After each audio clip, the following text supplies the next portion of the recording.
Well, and your attorney general has said the issue is with that word facilitate. Will you seek clarification from the Supreme Court? Do you need to go back to the Supreme Court? We may do that. I was asking about that. We may do that. Your Secretary of State says everyone who's here, citizens and non-citizens, deserve due process. Do you agree, Mr. President? I don't know. I'm not a lawyer. We have thousands of people that are some murderers and some drug dealers and some of the worst people on earth. Some of the worst, most dangerous people on earth. You're sitting in the Oval Office, probably worried about gas prices or healthcare. Meanwhile, Donnie's busy promoting his crypto coin on Truth Social, making sure his buddies can buy access to him if they invest enough. The White House response, Caroline Levitt basically saying nothing to see here, while doing her best impression of a human sweat drop emoji. This is what we're dealing with, folks, a straight-up kleptocracy wearing a bad comb-over.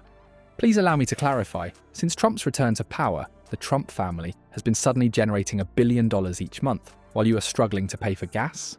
The man whose job it is to defend regular people seems to be getting a fantastic deal, even though I'm not very good with numbers. The Trump family's wealth has grown like a balloon animal at a birthday party.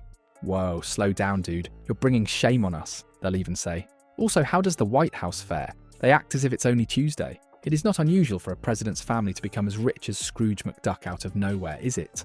At this point, suspicions begin to mount. At 1 p.m. on April 9th, before to Trump's announcement of his tariff suspension, there was abnormal trading volume as investors bet that the stock market would experience a meteoric rise.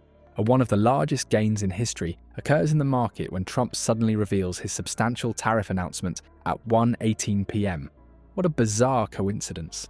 It appeared as though some had prior knowledge of the outcome, but obviously that didn't happen since it would be illegal. White House Press Secretary Caroline Levitt is sweating profusely through her jacket. And I was elected to get him the hell out of here, and the courts are holding me from doing it.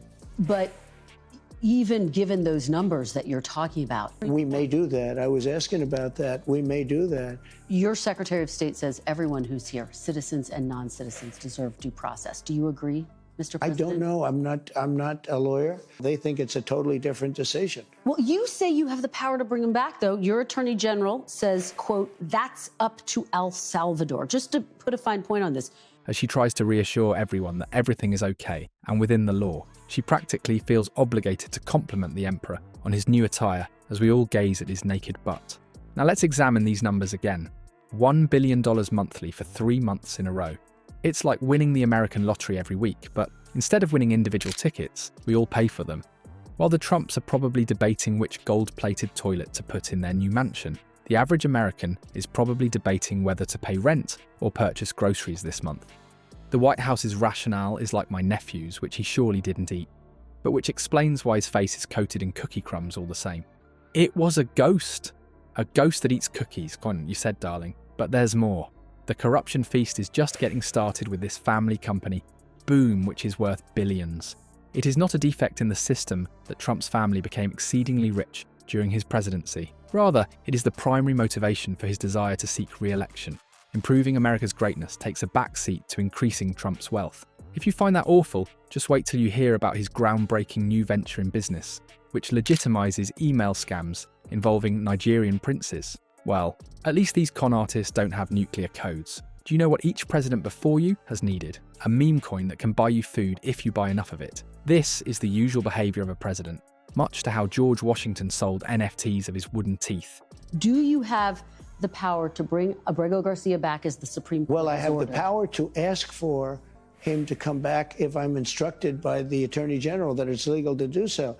A great DOJ. We have a great one. We had a very corrupt one before. Now we have a great one.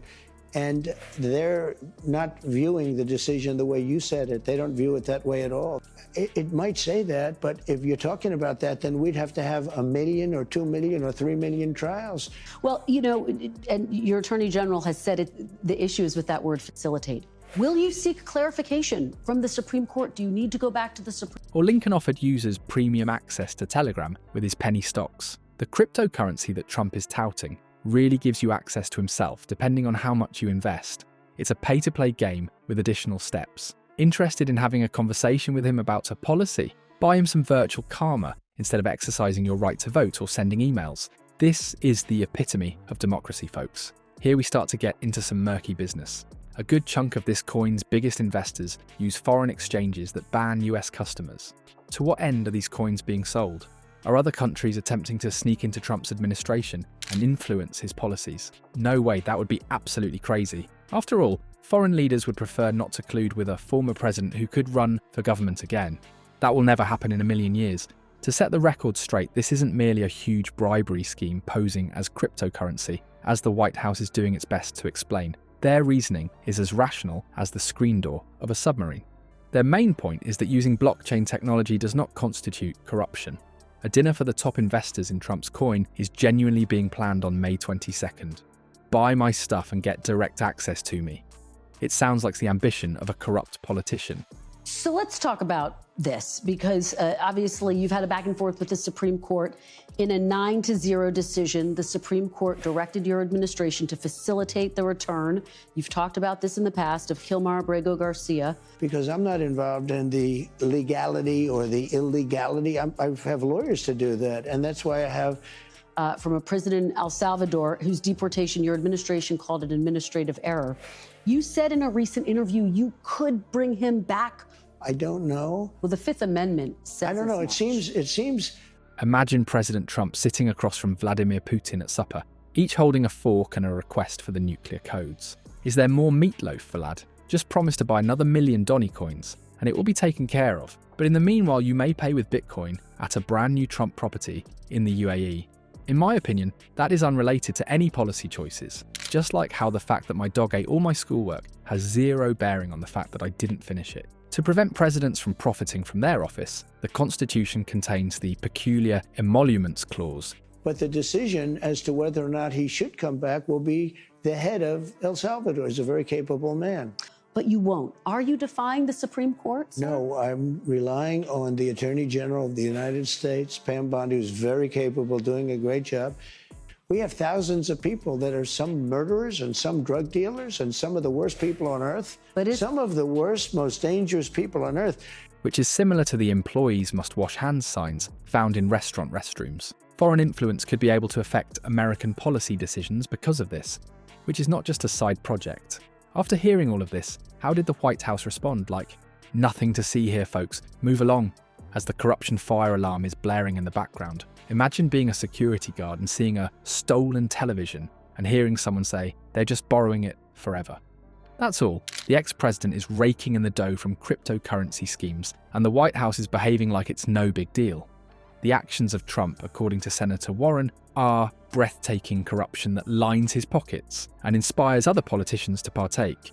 The Trumps seem to be doing fine financially, so maybe the next time you're in a bind, you should launch your own coin and suggest other countries buy your influence. Remember folks, corruption happens only when the other guys do it.